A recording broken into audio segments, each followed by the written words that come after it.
اس کے कढ़ाई के काम में मदद करते थे।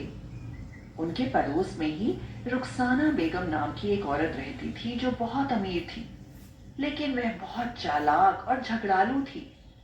वह जरीना से अक्सर कढ़ाई का काम करवाती थी।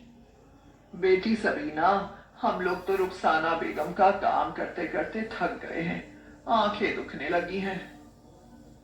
हाँ अम्मी, मेरी तो पीठ में बहुत दर्द हो रहा है, मुझे बुखार भी आ गया है। हम पूरी नींद सो भी नहीं पाते, आधी आधी रात तक काम करते रहते हैं, तभी ऐसा लग रहा है। बेटी, 4 पैसे मिल जाएंगे ना तो हमारा काम चल जाएगा, लेकिन यह इतना सारा काम दे देती है, लगता है इकट्ठा 6 महीने का है। देखो जरा, रुखसाना बेगम का काम पूरा हो गया क्या? हाँ अम्मी जान, उनका काम पूरा हो गया है, बस थोड़े से कुर्ते के दामन में कढ़ाई करने को रह गई है, वह मैं अभी पूरी कर देती हूँ। क्या करूँ, मजबूरी है, वरना हमारा भी दिल करता है कि थोड़ा आराम कर लें। देखना बेटी, क्या इसके अलावा और भी किसी का काम है क्या? नहीं अम्मी, अब किसी का काम नहीं रह गया है। या अल्लाह, या खुदा रहम कर, ईद आ रही है, किसी बच्चे के पास कपड़े नहीं हैं।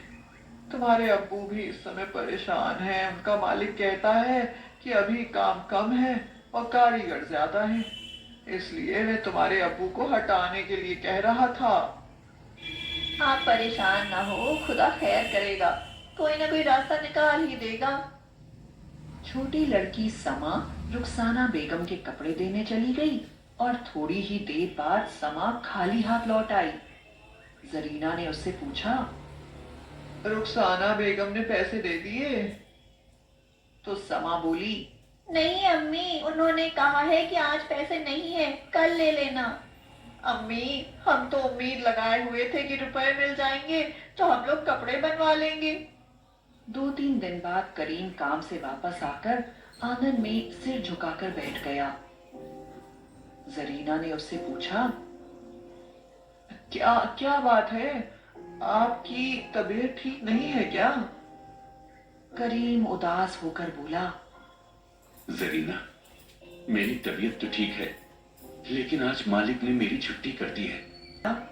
क्या बताएं, हमारा नसीब ही खराब है, देखो हम पर खुदा की रहमत कब होती है। बेटी समा, जाओ रुखसाना बेगम से पैसे मांग लाओ और उनसे कहो कि आज हमें पैसे जरूर दे दे, हम अपना सामान खरीदेंगे।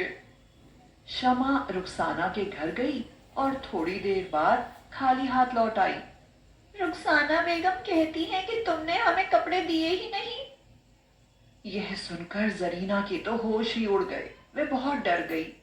वो रुखसाना बेगम के पास गई और उसकी मिन्नतें करते हुए बोली, बहन रहम करो, बच्चियों ने रात दिन काम किया था, ऐसा जुल्म तो मत करो, हमारे पैसे हमें दे दो। रुखसाना बेगम कड़क कर बोली, तो क्या मैं झूठ बोल रही हूँ? तुम मुझे झूठा साबित करोगी? पहले मेरे कपड़े तो ला कर दो, तभी मैं तुम्हें पैसे दूंगी। हाँ। रुखसाना बेगम और जरीना की लड़ाई हुई, लेकिन रुखसाना बेगम ने माना ही नहीं कि उनके कपड़े उन्हें मिल गए हैं। इस तरह से उनकी मेहनत के पैसे रुखसाना बेगम ने हड़प कर लिए। जरीना घर लौट आई। जरीना और उसकी दोनों बेटियां और सबसे छोटा बेटा सब रो रहे थे।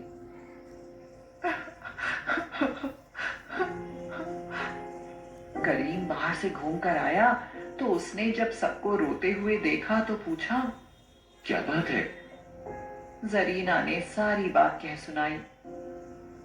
बड़े आदमियों की बात है, अब हम उनसे लड़ भी नहीं सकते, लेकिन ये तो हमारे साथ बहुत ही गलत हुआ है। मोहल्ले के सभी लोग ईद की तैयारियों में लगे हुए थे। करीम अपने घर के बाहर बैठा हुआ था कि अचानक उसने जोर से जरीना को आवाज दी, जरीना, जल्दी से आओ, देखो तो जरा, ये रुखसाना बेगम के घर से धुआं उठ रहा है। अरे हाँ, लेकिन मैंने तो रुखसाना बेगम को बाजार में जाते हुए देखा था। क्या उसके दोनों छोटे बेटे उसके साथ नहीं थे? नहीं। अरे जल्दी से चलो, वहां देखते क्या हुआ। वो दोनों बच्चे फिर घर में ही हैं। करीम, जरीना, सबीना, समा और बेटा रुखसाना के यहाँ गए तो उन्होंने देखा शॉर्ट सर्किट से आग लग गई थी। या खुदा, ये तो शॉर्ट सर्किट से आग लगी है और इनके दोनों बच्चे घर में ही हैं। रुखसाना बेगम बच्चों को घर में ही छोड़कर बाहर ताला लगाकर गई हुई थी। करीम ने ईंट मारकर ताला तोड़ दिया और सबके साथ अंदर घुस गया। अरे, ये तो पर्दों में भी आग लग गई और बच्चे कमरे के अंदर ही हैं। इतनी जोर से आग चल रही है, कैसे अंदर जाऊं? ओह! समा और सबीना दोनों चिल्लाई, अब्बू जान, आप जल्दी से बिजली की लाइन काटिए, हम दोनों उन बच्चों को निकाल कर लाते हैं। करीम ने झपट कर मेन स्विच बोर्ड से लाइट बंद करी। दोनों लड़कियां समा और सबीना कमरे के अंदर घुस गईं और रुखसाना बेगम के दोनों बच्चों को बाहर निकाल लाई। फिर उन्होंने शोरगुल मचाया। सभी पड़ोसी जमा हो गए और उन्होंने मिलकर आग बुझाई।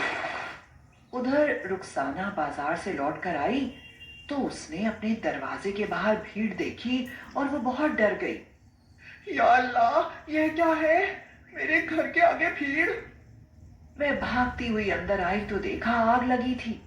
वह दौड़कर कमरे में गई और अपने बच्चों को नहीं देखा तो वो रोने लगी। हाय अल्लाह, मेरे जिगर के टुकड़े आग में जलकर मर गए। तभी करीम उसके दोनों बच्चों को लेकर वहां आया और रुखसाना बेगम से बोला, देखिए भाभी जान, ये आपके दोनों बच्चे सही सलामत है, आप मत रोइए। पड़ोसियों ने रुखसाना बेगम से कहा, हाँ, करीम और उसकी बेटियों ने अपनी जान पर खिलकर आपके दोनों बच्चों को बचाया है। रुखसाना बेगम को अब बहुत अफसोस हो रहा था। भाईजान, आपने मेरे लिए बहुत जोखिम उठाया है, इसका बदला तो मैं जीवन भर भी उतार नहीं पाऊंगी। देखो बहन, इसमें मैंने क्या किया है? मैंने तो अपना फर्ज निभाया है। इंसान को कभी भी अपनी इंसानियत नहीं भूलनी चाहिए। खुदा के घर भी तो जाना है ना। यह सुनकर रुखसाना बेगम का सिर